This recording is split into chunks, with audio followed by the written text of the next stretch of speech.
अस्सलाम वालेकुम जी, आपका होस्ट सईद अहमद अलजद आपकी खिदमत। हमारा यूट्यूब और फेसबुक चैनल ये है पाकिस्तान देख रहे हैं। लाखों करोड़ों दुरुद-ओ-सलाम हज़रत मोहम्मद मुस्तफ़ा सल्लल्लाहु अलैहि वसल्लम और आले मोहम्मद पर।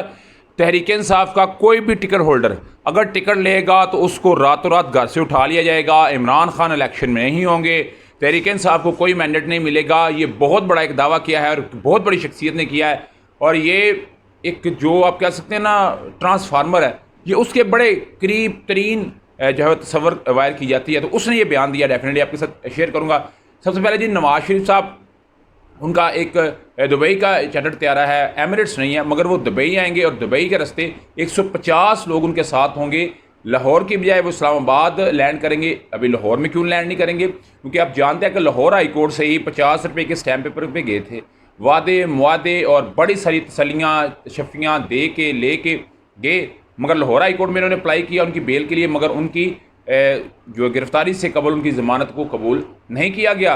तो इन्होंने तसव्वुर ये किया है कि हम बिल्कुल पहले इस्लामाबाद में उतरेंगे और जैसे ही इस्लामाबाद आएंगे तो 3-4 घंटे इमरान खान साहब नवाज शरीफ साहब जो है वो एयरपोर्ट के ऊपर रहेंगे और उसी के बाद जो है वो वापस वकला आएंगे इस्लामाबाद हाई कोर्ट में, अपनी दरख्वास्त दायर करेंगे।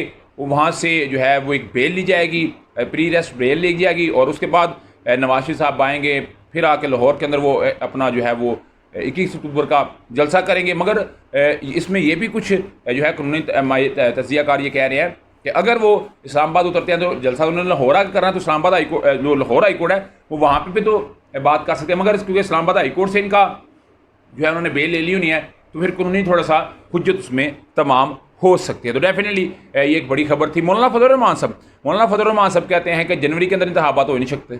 शुमाली बलूचिस्तान की बात कर लें, KPK की बात कर लें, ये ऐसे इलाके हैं जहाँ पे शदीद बर्फबारी होती है। वो कहते हैं लगता है कि ये तस्वर दिया जाता है कि जी मैं इलेक्शन नहीं चाहता, तो कहते हैं मैं ऐसा नहीं चाहता, मैं बेसिकली हक़ाइक़ बताना चाहता हूँ।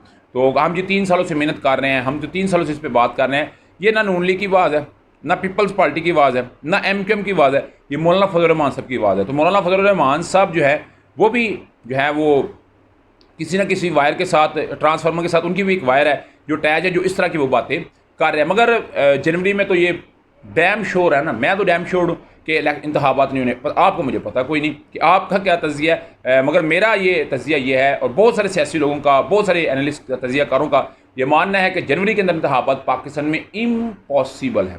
तो ये देख लीजिएगा, व्लॉग भी नोट कर लीजिएगा। उधर जी मरियम नवाज साहबा, आप जानते हैं GC के अंदर जैदी साहब जो है VC, उन्होंने बकाया तौर के ऊपर बुलाया, इमरान अहमद खान ने सबको बुलाया और बड़ा उनका शाहाना इस्तकबाल हुआ। तो अभी उनके ऊपर प्रेशर के जरिए मरियम नवाज साहबा को बुलाया जा रहा है। इस वक्त जो पेड कंटेंट है नून लीग के, वो कह रहे हैं देखा है मरियम नवाज साहबा GC में ख़िताब करने जा रही हैं, गवर्नमेंट कॉलेज यूनिवर्सिटी में ख़िताब करने जा रही हैं। तो जब इमरान खान गए थे उस वक़्त वो सियासी अखाड़ा था, वो सियासी प्लेटफार्म था। जब मरियम नवाज साहबा गई हैं तो ये सियासी प्लेटफार्म नहीं, ये सियासी अखाड़ा नहीं। तो ऐसी बातें, ऐसे जुमले, मेरा ख्याल है ये किसी चीज़ की अक्कासी कर रहे होते हैं कि एक्चुअली आपका चाह रहे हैं और सिस्टम को आपकी सरहद लेके जाना चाह रहे हैं। उधर जी मोहसिन बेग साहब किसी तारफ़ के मोहताज नहीं है। मोहसिन बेग साहब ने बाकायदा तौर के ऊपर ये बात कही है कि ना तहरीक इंसाफ का कोई कैंडिडेट इलेक्शन में होगा और ना ही जो तहरीक इंसाफ के चेयरमैन है इमरान अहमद खान नज़ी साहब वो इंतखाबात के अंदर होंगे। उनका जी बिल्कुल नहीं होगा। मोहसिन बेग साहब आप जानते हैं बड़े बड़े लोगों से उनकी मुलाकात है और बड़े बड़े लोगों से उनकी तस्वीरात हैं और तस्वीरें हैं। उसके अलावा नून लीग के जो इस वक्त सदर है नवाज शरीफ साहब, उनके साथ उनकी जो है वो मुलाकात हुई, स्पेशल इंग्लैंड जाकर मुलाकात हुई। तो पैगाम रसानी उन्होंने जो की है, उन्होंने कहा जी ये भी बात हकीकत है कि कैंडिडेट ही कोई ना MPA का होगा ना MNA का होगा, इलेक्शन हो भी जाए तो तहरीक साहब वोट किसको देगी? दीवार को तो नहीं देगी ना। चाहिए तो वहाँ पे जानदार चीज़ चाहिए ना, जो जाके इनकी जो है वो वहाँ पे कोई रिप्रेजेंट इनको कर सके। मगर ये ओवरऑल एक डाटा था, मैंने आपके साथ शेयर करना था। मगर अभी तक का व्लॉग था, अभी तक की अपडेट थी। व्लॉग की वीडियो पसंद आता है तो चैनल को लाइक सब्सक्राइब अपने दोस्तों शेयर कर दीजिएगा। नेक्स्ट वीडियो तक के लिए होस्ट को जाइए। अल्लाह ताला का हम।